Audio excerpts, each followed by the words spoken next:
Episode. അപ്പം എല്ലാവർക്കും സുഖമല്ലേ? അപ്പം ഇന്ന് ഞാനൊരു ചെറിയൊരു വ്ളോഗ് എടുക്കാമെന്ന് ഓർത്തു. അപ്പം ഞാൻ കുറച്ച് പച്ചക്കറിയുടെ തൈയൊക്കെ ഒന്ന് നട്ട് നോക്കാമെന്ന് ഓർത്തു. അപ്പം ഇവിടെ മണ്ണൊന്നും ഇല്ല, നമുക്ക് കിട്ടത്തില്ലായിരുന്നു. കുറച്ച് ദൂരെ പോയി ഞങ്ങൾ മണ്ണൊക്കെ ശേഖരിച്ചുകൊണ്ട് വന്നിട്ടുണ്ട്. കുറച്ച് പച്ചക്കറിയുടെ തൈയാണ്, തക്കാളി, മുളക്, അതൊക്കെ ഞാൻ തന്നെ ഇവിടെ മുളപ്പിച്ചതാണേ. എങ്ങനെയാണ് മുളപ്പിച്ചത് എന്നൊക്കെ ഞാൻ പറഞ്ഞുതരാം, കാണിച്ചു തരാം. പിന്നെ അപ്പോൾ ഈ വീഡിയോ എല്ലാവർക്കും ഇഷ്ടപ്പെടുമെന്ന് പ്രതീക്ഷിക്കുന്നു. ഇഷ്ടപ്പെട്ടെങ്കിൽ ലൈക്ക് ചെയ്യാനും ഷെയർ ചെയ്യാനും, സബ്സ്ക്രൈബ് ചെയ്യാത്തവരുണ്ടെങ്കിൽ സബ്സ്ക്രൈബ് ചെയ്യാനും ബെൽ ബട്ടൺ അമർത്താനും ആരും മറക്കരുത് കേട്ടോ. അപ്പോൾ നമുക്ക് ഒട്ടും താമസിക്കാതെ വീഡിയോയിലേക്ക് പോകാം. അപ്പോൾ ഇതാണ് ഞാൻ മുളപ്പിച്ചത്.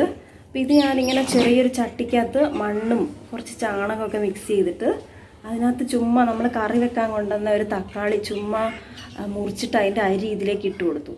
അപ്പോൾ അതാണിത്, എല്ലാം മുളച്ച് പൊന്തിയിട്ടുണ്ട്. അപ്പോൾ കുറേ ദിവസമായിട്ട് എനിക്ക് പറിച്ച് നടാനൊന്നും സമയം കിട്ടിയില്ല. അപ്പോൾ ഇത് ഇത്രയും വലുതായിപ്പോയി. പിന്നെ കണ്ടോ, ഇത് മുളകാണേ, നമ്മുടെ വറ്റൽ മുളകില്ലേ, ചുവന്ന മുളക്, വത്തൽ മുളക് എന്നൊക്കെ പറയുന്നത്, കടയിൽ നിന്ന് മേടിച്ച മുളക് ചുമ്മാ പൊട്ടിച്ചിട്ട് ഇതിലേക്ക് ഇട്ട് കൊടുത്തു. അപ്പോൾ അതിൻ്റെ അരിയും ഇട്ട് കൊടുത്തു. അപ്പോൾ തക്കാളിയും അതെല്ലാം കൂടെ ഒരുമിച്ച് മുളച്ച് പൊന്തി. കണ്ടോ, കാണാൻ തന്നെ നല്ല രസമില്ലേ? പിന്നെ ഒരു അത്ഭുതം എന്ന് പറഞ്ഞാൽ, ചുമ്മാ ഇവിടെ കറിവേപ്പില, വഴി സൈഡിലൊക്കെ കറിവേപ്പില ഇങ്ങനെ മരം ഉണ്ടാവും.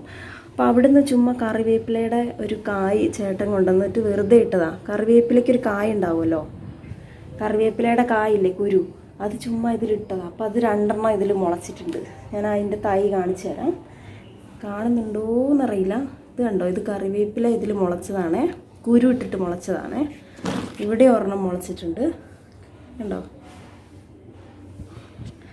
അപ്പോൾ നമുക്കിതെല്ലാം പറിച്ച് വേറെ ഞാൻ 2-3-4 ചട്ടി മേടിച്ചിട്ടുണ്ട്.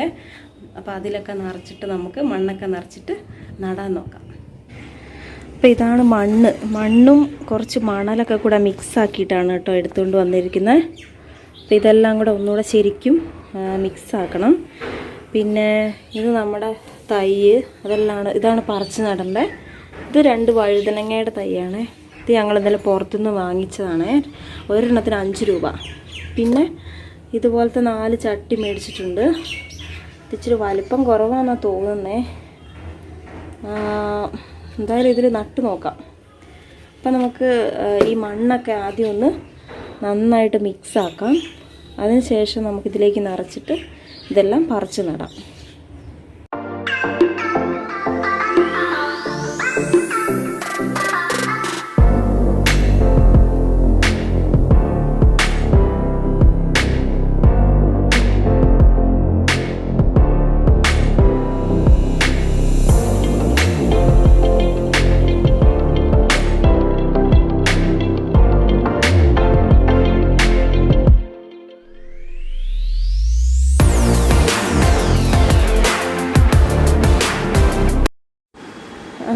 അങ്ങനെ നമ്മുടെ മണ്ണെല്ലാം മിക്സ് ചെയ്തിട്ടുണ്ട്.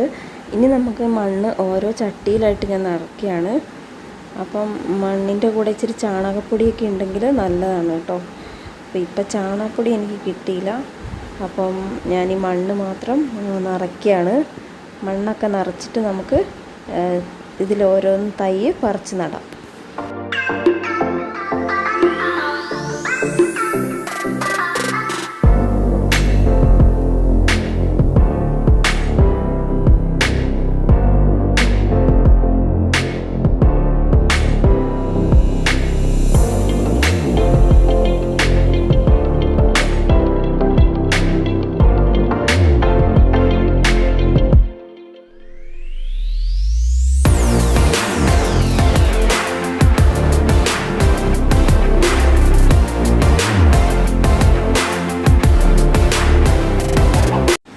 അപ്പോൾ ആദ്യത്തെ 2 ചട്ടിയിൽ മണ്ണ് നിറച്ചിട്ട് ഞാൻ ആ വാങ്ങിച്ച വഴുതനങ്ങയുടെ തൈയാണ് നട്ടത്. ബാക്കി ഇനി 3-4 ചട്ടിയും കൂടി ഉണ്ട്. അതിനകത്ത് മണ്ണ് നിറച്ചിട്ട് നമ്മുടെ ഇവിടെ ഇരിക്കുന്ന തൈകളൊക്കെ പറിച്ച് നടണം. അപ്പം അത് 2ഉം നട്ടിട്ടുണ്ട്. ഇനി ബാക്കിയുള്ളത് നമുക്ക് നടാം. അപ്പോൾ ബാക്കിയുള്ള ചട്ടികളിലേക്ക് ഞാൻ ഈ തക്കാളിയുടെ തൈയും മുളകിൻ്റെ തൈയൊക്കെ മാറ്റി നടുകയാണ്. അപ്പം ഒത്തിരി തൈകളുണ്ട്, പക്ഷേ എനിക്ക് നടാനുള്ള പാത്രം കുറവാണ്. അപ്പം ഞങ്ങൾ 3-4 എണ്ണേ വാങ്ങിച്ചുള്ളൂ. ഇനിയിപ്പം നടണമെങ്കിൽ പോയി വേറെ വാങ്ങിക്കണം. അപ്പം ഉള്ളത്രയും അഡ്ജസ്റ്റ് ചെയ്ത് നടാമെന്ന് വിചാരിച്ചു.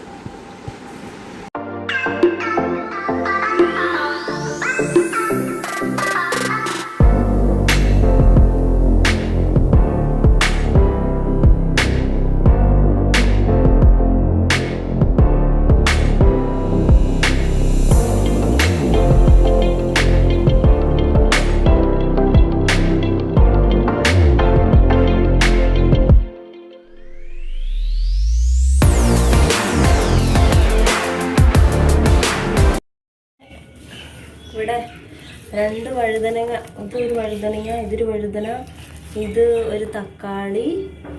ഇതിപ്പോൾ കുറേ തൈകളുണ്ട്, ചട്ടി തികയുന്നില്ല. ഇനിയിപ്പോൾ ഒരു ചട്ടിയുള്ളൂ ബാലൻസ്. അതിൽ നമുക്കൊരു തക്കാളിയുടെ നടാം, ഒരു തക്കാളി ഒരു മുളകും കൂടെ നടാം എന്ന്. അപ്പം ഞാൻ ഇത്രയും നട്ടിട്ടുണ്ട്. ഇത് നട്ടിട്ട് കുറച്ച് നേരമായി, അതാണിത് ഇങ്ങനെ തൂങ്ങി നിൽക്കുന്നത്. നല്ല വെയിലടിക്കുന്നുണ്ടായിരുന്നു ഇങ്ങോട്ട്. ഇനി വെള്ളമൊക്കെ ഒഴിച്ചു കൊടുക്കണം വൈകുന്നേരം. അപ്പോൾ ഇത്രയും നട്ടപ്പോഴത്തേനും ചട്ടികൾ തീർന്നു. ഇനി ഞാൻ കുറച്ച് പ്ലാസ്റ്റിക്കിൻ്റെ ഉപയോഗിക്കാണ്ടിട്ടിരുന്ന കുപ്പികൾ അതൊക്കെ ഇങ്ങനെ എടുത്തിട്ടുണ്ട്. ഞാൻ കാണിച്ചു തരാം. കണ്ടോ, ഇതൊക്കെ വേസ്റ്റായിട്ട് ഞാൻ കളയാൻ വെച്ചിരുന്ന കുപ്പികളായിരുന്നു.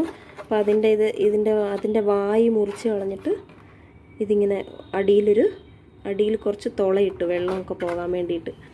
അടുത്ത 2-3-4 എണ്ണം ഉണ്ട്. അപ്പോൾ നമുക്ക് ഇതിലും കൂടെ മണ്ണ് നിറച്ചിട്ട് നടാം.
അപ്പോൾ നമ്മുടെ പ്ലാസ്റ്റിക് പാത്രത്തിലൊക്കെ അതിലൊക്കെ മണ്ണ് നിറച്ചിട്ടുണ്ട്. ഇനി ബാക്കിയുള്ള തൈകൾ അതിൽ പറിച്ച് നടാം. അതിൽ നടാൻ പറ്റുന്ന അത്രയും നമുക്ക് നടാം. അത് കഴിഞ്ഞിട്ട് പിന്നെ നമുക്ക് ചട്ടികളൊക്കെ മേടിച്ചിട്ട് പിന്നെ നമുക്ക് നടാം. അപ്പോൾ ഇപ്പോൾ ഉള്ള അത്രയും നമുക്ക് നടാം. അപ്പം നിങ്ങളുടെ വീട്ടിലും ഇതേപോലെ ഇവിടെയാണെങ്കിൽ നടാനുള്ള സൗകര്യം പോലും ഇല്ല. എന്നിട്ടും എനിക്ക് ഭയങ്കര ആഗ്രഹമാണ് ഇങ്ങനെ ഓരോന്ന് ഉണ്ടാക്കാനൊക്കെ. അപ്പോൾ നിങ്ങളെ വീട്ടിൽ ഇതേപോലെ കൃഷി ചെയ്യാനുള്ള സൗകര്യങ്ങളൊക്കെ ഉണ്ടെങ്കിൽ അവസരം ഒരിക്കലും പാഴാക്കരുത് കേട്ടോ. അങ്ങനെ നമ്മുടെ ചെടികളൊക്കെ നട്ട് കഴിഞ്ഞു. അപ്പോഴത്തേക്ക് മണ്ണും തീർന്നു, പിന്നെ നടുന്ന പാത്രമൊക്കെ തീർന്നു പോയി. ഉണ്ടായിരുന്നതിലൊക്കെ ഞാൻ നട്ടിട്ടുണ്ട്, കാണിച്ചു തരാം. അപ്പം ഇതുപോലെ നമുക്ക് ഒത്തിരി പറമ്പുണ്ടായിട്ടും ഒത്തിരി മിറ്റോ എല്ലാം ഉണ്ടായിട്ടും പച്ചക്കറിയൊന്നും നടാത്തവർക്ക് ഇതൊരു മാതൃകയാകുമെന്ന് ഞാൻ പ്രതീക്ഷിക്കുന്നു. അപ്പോൾ നമുക്കുള്ള സൗകര്യത്തിലൊക്കെ നമ്മൾ പച്ചക്കറികളൊക്കെ നട്ടുപിടിപ്പിക്കുക. അപ്പോൾ വിഷം അടിക്കാത്ത പച്ചക്കറിയൊക്കെ നമുക്ക് കഴിക്കാം. അപ്പോൾ ഇവിടെ ഇത്രയൊക്കെ സൗകര്യമുള്ളൂ. അപ്പം ഇനിയും കുറേ കൂടെ നടണം എന്നൊക്കെ എനിക്ക് ആഗ്രഹമുണ്ട്. പക്ഷെ ഇനിയിപ്പോൾ മണ്ണെടുക്കണം, കുറച്ച് ബുദ്ധിമുട്ടുകളൊക്കെ ഉള്ളതുകൊണ്ട് ഞാൻ ഇവിടെ വെച്ച് നിർത്തി. ചിലപ്പോൾ ഇനിയും ഞാൻ കുറച്ചുകൂടെ മണ്ണൊക്കെ എടുത്ത് ഇനിയും നടുന്നതായിരിക്കും. ഒത്തിരി തൈകൾ ബാക്കിയുണ്ട് പറിച്ച് നടാൻ. അപ്പം ഈ വീഡിയോ ഞാൻ ഇവിടെ വെച്ച് അവസാനിപ്പിക്കുകയാണ്. അപ്പോൾ ഇഷ്ടപ്പെട്ടെങ്കിൽ ലൈക്ക് ചെയ്യാനും ഷെയർ ചെയ്യാനും സബ്സ്ക്രൈബ് ചെയ്യാനും ഒന്നും മറക്കരുതേ. അപ്പോൾ അടുത്തൊരു വീഡിയോ ആയിട്ട് ഞാൻ വരുന്നതായിരിക്കും. അതുവരേക്കും ടേക്ക് കെയർ ആൻഡ് ബൈ. അപ്പോൾ പോകുന്നതിന് മുമ്പ് ഒന്നുകൂടെ നമ്മുടെ ചെടികളൊക്കെ കാണിച്ചു തരാം. അപ്പോൾ ഇതിൻ്റെ പ്രോഗ്രസ് ഞാൻ ഇനിയുള്ള എൻ്റെ വീഡിയോസിൽ ഞാൻ കാണിക്കുന്നതായിരിക്കും. അത് വളരുന്നുണ്ടോ, അതിൽ പൂവിട്ടോ കായ്ച്ചോ എന്നൊക്കെ ഞാൻ ഇനിയുള്ള വീഡിയോസിലൊക്കെ കാണിക്കുന്നതായിരിക്കും. അപ്പോൾ ഞാൻ ഒന്നുകൂടെ നട്ടതൊക്കെ ഒന്ന് കാണിച്ചു തരാം. അപ്പോൾ അതോടെ വീഡിയോ കഴിയുന്നതായിരിക്കും. അപ്പോൾ എല്ലാവർക്കും ബൈ.